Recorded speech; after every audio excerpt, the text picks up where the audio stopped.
topic. I love to talk about personal development and leadership and all of that. So I'm really excited about this, even more so than when we first got started. Tell us more what you mean by that.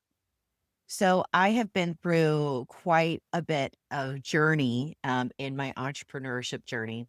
And when I look back on what I have learned and what I'm currently learning and what I'm doing, it all comes back to if you are willing to grow yourself as a leader, then your business will be successful. If you are unwilling to do the work to continuously develop yourself, get better, grow as a leader, be more humble, be more have more grit even as you climb up the ladder, your business will feel that and it won't be as successful as you want it to be. It all starts with what you're willing to invest in yourself. And I think some of that too, one of the topics that tends to come up on my shows is a lot of self-awareness, right? Yeah. Because I think if you need to grow yourself in order to grow your business and you are kind of the upper limit of what your business is capable of, Hmm. but you're not aware of where your failures, your limitations, your struggles or your challenges are, then you're never actually going to achieve that Yeah. because if you can't see it, if you can't admit it to yourself, then you're never going to fix it. Yeah. And we're all a work in progress. And I think that um, as you are in business ownership long enough or in your role long enough or as a leader, you kind of you get comfortable and secure and confident in what it is that you do, which is absolutely wonderful. But we are always a work in progress. So even though you've reached a certain level of success where you are, I think the best leaders are the ones that continue to grow and develop themselves because they know that they don't know everything, that they're not good at everything, and they want to constantly learn how to be better so they can apply that in their teams and in their companies. Yeah, because you were using words like, "Oh, you get comfortable, you get confident," and the immediate word that popped into my head was, "And you get complacent," and you're You just, like, can gonna get settle. complacent. You can get complacent, but I think that sometimes, like, we think of complacent as a negative thing, as I think we should, because it's not great. But when you think about being confident in what you do, that's not a negative thing. Like, you get to be like, hey, I've done this, I've been here, I've earned my stripes. But that can also close off your perspective of wanting to learn more. And hey, there are things that I don't know, or maybe there are theories or situations or some or circumstances from another department that I could learn about and apply to what I do and constantly expand your thinking. So while confidence is wonderful and complacency is bad, I do think that we have to be aware to not close ourselves off from learning other things and continuing to develop ourselves so we can get even better. What do you think is the biggest blind spot leaders have when it comes to growing their business? When you talk about that, are you talking about mostly like leaders of teams or leaders of organizations? Maybe let's hit both. Let's do the organization first. Okay. I think as an organization gets bigger, I think leadership sometimes tends to run um, more scared. And what I mean by scared, I don't mean like fear scared. I mean like there's more red tape and there's more people you have to please and there's investors and stakeholders and departments that are going to be offended if you step in their lane, things like that. So I think you get the bigger the company, the safer decisions are because there's so many different layers to those decisions. And I think the best organizations are the ones that innovate and are agile and can move fast, but it's really tough to do that in an organization. So um, I think your original question was what's getting in the way, right? Yeah. Um, I think what's getting in the way is leaders not making enough pathway for that creativity and innovation to happen. And there's so many things that so many rules you have to follow that it might stifle some of that creative thinking.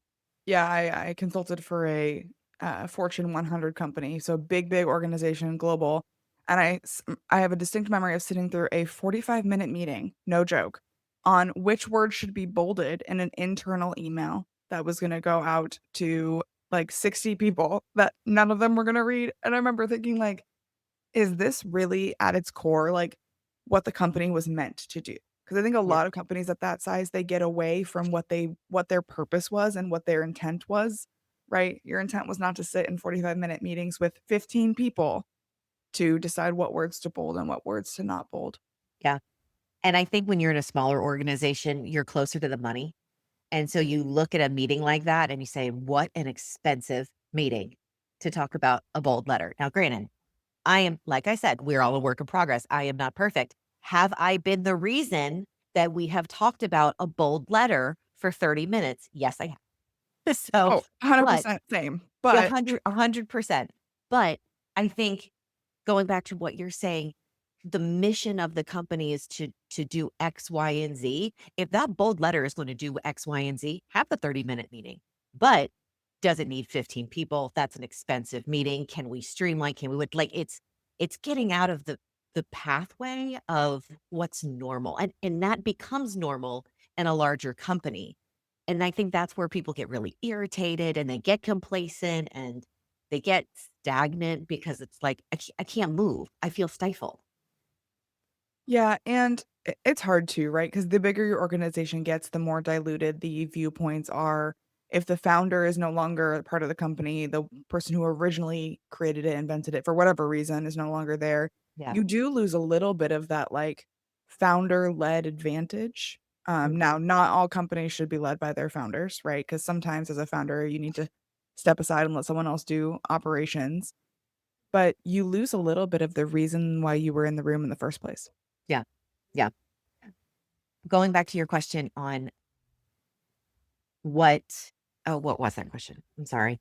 About, like, teams, what about leaders of teams? What are their blind spots? Yes, yeah, that's what I was going back to.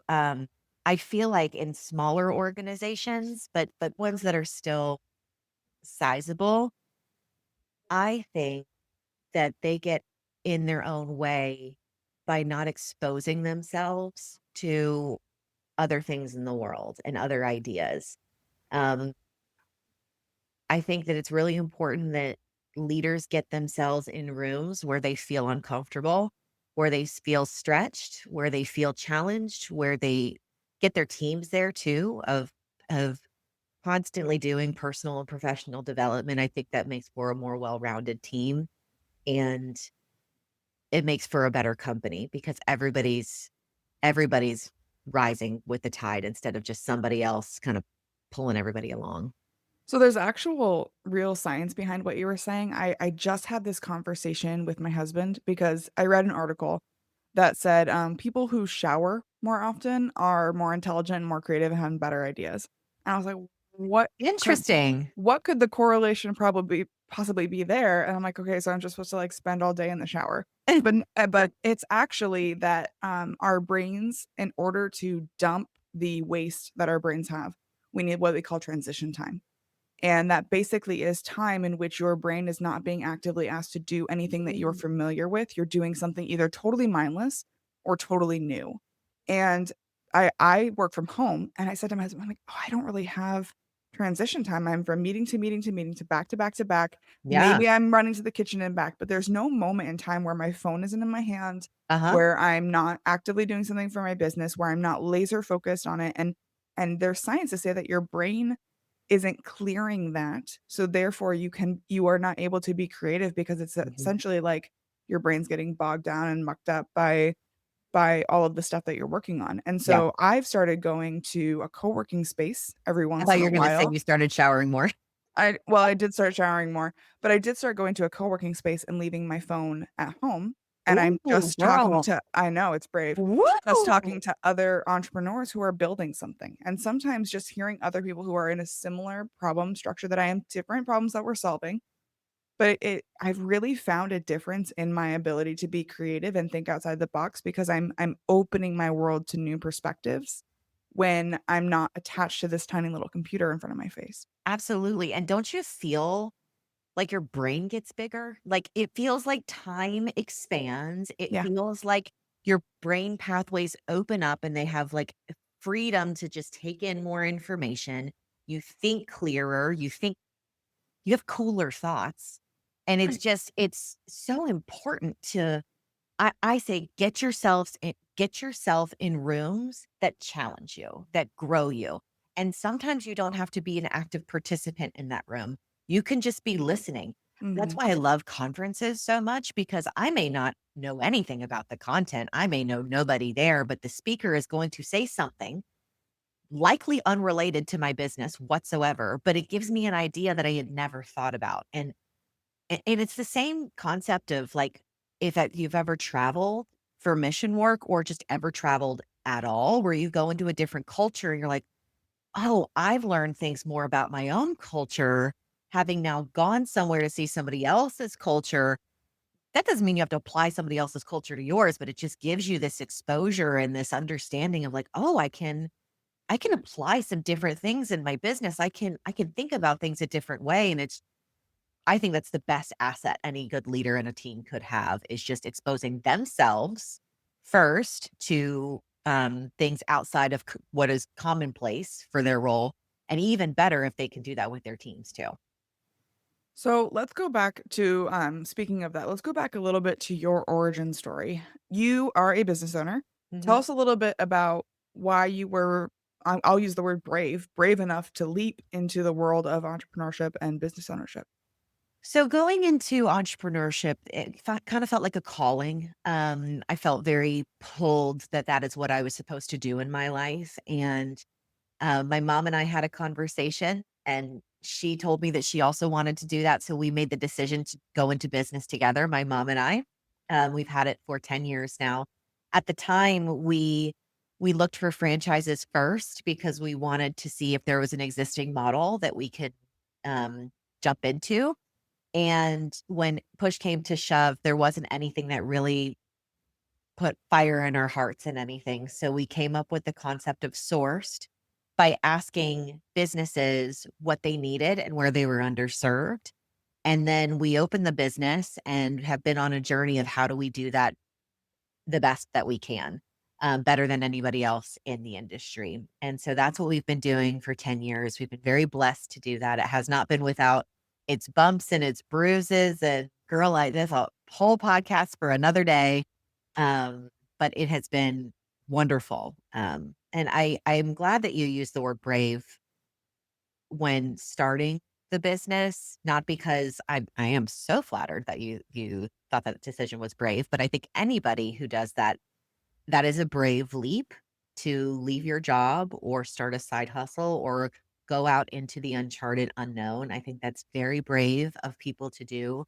But I think that's what we were meant to do. We weren't meant to be silent. We weren't meant to sit on the sidelines and hold our ideas that nobody could hear them. We were meant to take action and follow the callings on our heart. And I love to see when people get up and they go make those things happen. And if they don't work, then so what?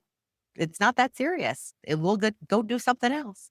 So I love seeing people get started on what it is they want to do. I do too. I love that the feel of entrepreneurship. Like if you've ever gone to one of those startup events where it's just a bunch of people who are trying to start stuff, like Mhm. there's energy in the room. But there is one thing you used one word very specifically that I want to key in on when you were talking about starting your business because I think it's the part that a lot of entrepreneurs miss. You said you went around and you asked businesses what I they did. needed. Mhm. That I feel like that keyword, the word asked, is something that a lot of people miss because I see a lot of people starting businesses because they saw something on TikTok or because they had a what they think is a brilliant idea, but they've never actually validated it with Mhm. someone who would pay them money for it. Yeah, I've been guilty of that too, right? I'm a yeah. serial entrepreneur. And that is the piece though. It's not sexy, it's not exciting, and it's actually really scary to go Very ask scary. businesses. Yeah. So how did you, 1, get over the fear of going and actually asking, and 2, take what you were hearing and turn it into a real thing people were willing to pay money Mhm. for? So here's the thing.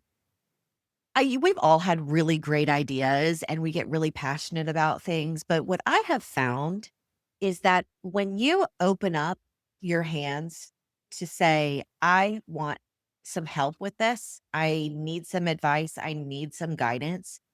The blessings that people will give you back is immeasurable. It's you just have to ask the question and people are willing and looking for and excited to help you. I think oftentimes we don't wanna go out into the world and look stupid. So we keep our thoughts to ourselves, we come through very professional, blah, blah, blah, and I do understand that, and especially as you get, more, advanced in your career, you don't wanna look like you don't know what you're doing, I totally understand that. But as I said in the beginning of this, we're all a work in progress. So if you're open and honest about where you are in the journey and you're like, "Hey, I have an idea. I would love your feedback." The amount of kindness and open-heartedness and, oh my gosh, the amount of advice that I have not had to pay for that has been priceless advice has been amazing.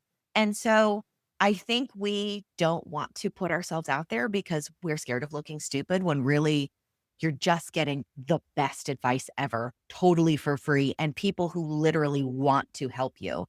And it's if you frame it like that, it's not hard to do anymore. And the more logical, like, yeah, it's a very heart-centered approach to it of, like, a very, emotionally driven approach.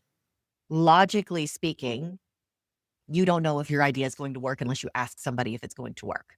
So, Alyssa, you and I were talking about our forays into public speaking before the podcast rolled. I don't know if a speech is going to hit the notes I want it to hit unless I do it in front of people and I get their feedback. Shame on me if I get on a stage and I take somebody's money to get on a stage to deliver a message that doesn't resonate with people. So why would you spend your time building a business that doesn't resonate with people? You have to get the feedback. You have to ask if you want to have a good idea. So there's both sides of it. There's the emotionally fulfilling side, and then the if you really want to do it right, you really should Well, side. and 2, I do think that there is a, not to blame everything on, like, social media, but a rise in people not wanting to be vulnerable in the world of social media, right? Because I don't know about you, but I open up my LinkedIn and it's everybody's doing great, and we're announcing all of these things, and all of our businesses are hitting all of their goals because people are only posting their highlight reels Mhm. and not posting, like, what's really going on. Because I Yeah. I had a conversation with someone like, "Oh my gosh, he looks so successful," and they're like, "Oh, no, he just posts on LinkedIn. He doesn't actually do anything." And I'm sitting here going, "Oh, well, I fell for it." I thought I in my know, head, I'm like, "Oh my god, he's it's so such a successful." shame. It really is, and I see a lot of people on, Instagram and TikTok, and look, go get that bag, do what you want, Oh, hell but yeah. I don't believe in, like, lying or anything, so I hope these people aren't lying, although I'm sure some of them Mm, are. A lot of people are getting in front of a camera and saying, "This is how you build your business to 7 figures in 6 months." Okay, while that might have happened to you, the chance of that happening is very, very, very slim. This is how you grow your email list in 3 days. This is how I did one thing to buy a yacht. right. It's This is just how I so work 4 hours a week and make $10,000 a month. yes, and while I tell myself they're not lying to me because I don't wanna see that side of humanity, it could happen. Yes, it could, but publicizing that it's likely to happen to the masses is not realistic. You gotta figure out what's realistic for you and try a bunch of stuff. That person, let's say that thing worked. That person didn't know that thing was gonna work. They probably tried 26 other things that failed dismally and cost them a ton of money, and then they found the one thing that works. So the real advice is to try a bunch of crap, and you'll find the thing that works for you and that feels right for you. Yeah, and you'll know it. You've said it a couple of times when, like, you can feel it. You feel called or you feel the calling on your heart. Like, you'll know when you found the right thing, and it's okay to not find the right thing for a while. Yeah. Mhm. So, Absolutely. when it comes to actually scaling a business, right? Because it's not enough to just say, like, "Oh, I have a good idea," and people are willing, people have given me good feedback. How do you actually take it from a good idea to a money generating, profit generating activity? I'm so glad you said this. I actually have a whole talk around this. I call it the scale framework. And so scale, SCALE. These are the 5 things in a business that an entrepreneur or a leader need to focus on in order to substantially grow their company with sustainability.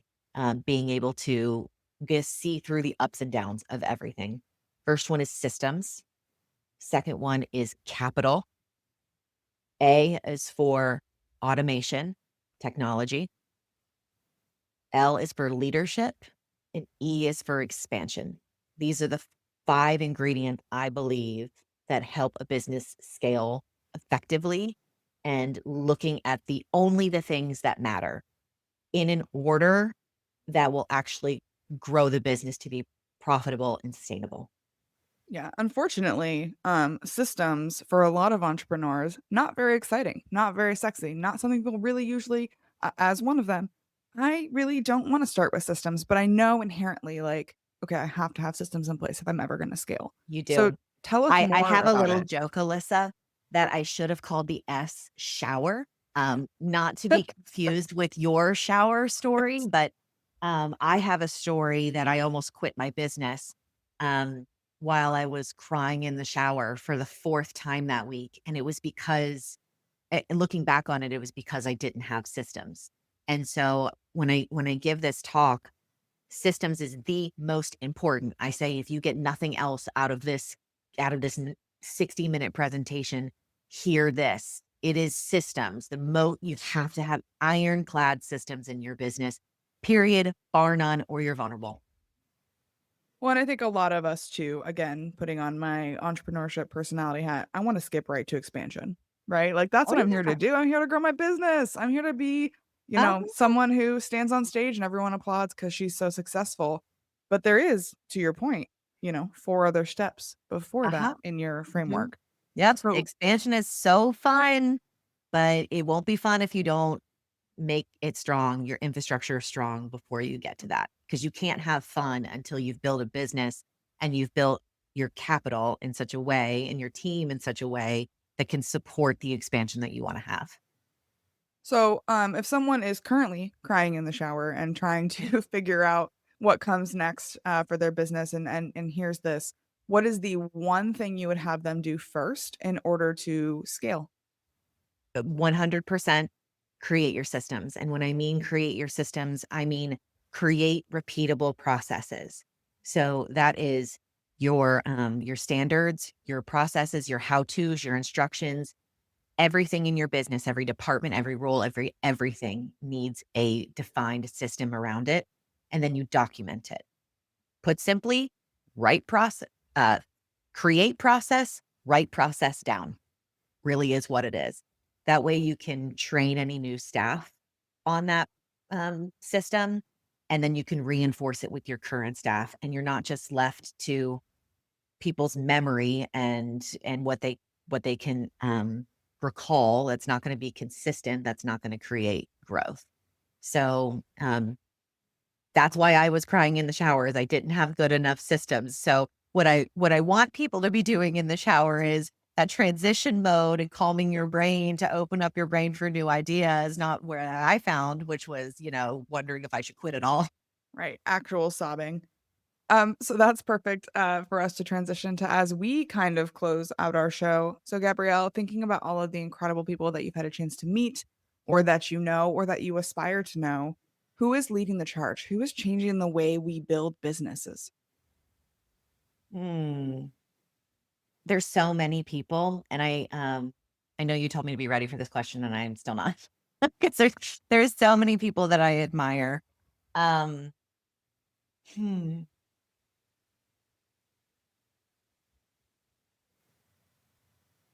I'm gonna go with some old faithfuls. Okay. Okay, so I don't have one. I adore Brendan Burchard.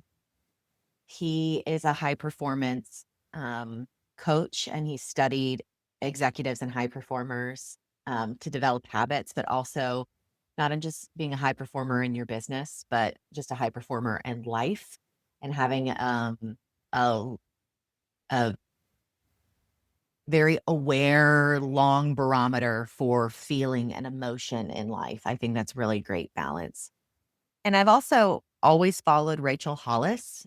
She kind of fell out of vogue and for there in a minute, but she was a big reason that I got through my darkest times in business because it was a woman that looked like me doing the things that I was hoping to do one day in my company. and on stage. And I think I like to follow her story because she's like 5 or so years ahead of me, 10 years ahead of me, maybe. And so I like to listen to her. Um, and I guess in short, who's really changing the game? I think a lot of people are. I tend to gravitate toward the people that look at success not as just your career success, but your overall life success. Nobody's coming to mind right now because I have so many and I'm having a hard time picking one. But I think the best leaders, oh, Mel Robbins. Oh my God, love her right now. Anyway, the best leaders are the ones that say, I can be successful in my business. I can be successful in my marriage. I can be successful in my parenting, all the things. I may not be successful all of them at the same time, but I can put intention behind being the best showing up as the best version of myself in every single one of those roles. I love people that don't focus on just one, they focus on it all. And if someone is really connecting with you and they want to learn more, where can they find you online? So I am primarily on Instagram, LinkedIn, and YouTube. The handle is Gabrielle.speaks. And if they are interested in learning about what I do for a living, my website is getsourced.com. Company's name Sourced, website Get Sourced. Awesome. Well, thank you so much for joining me on the Girl Signal. This was a great conversation. Thank you so much for having me.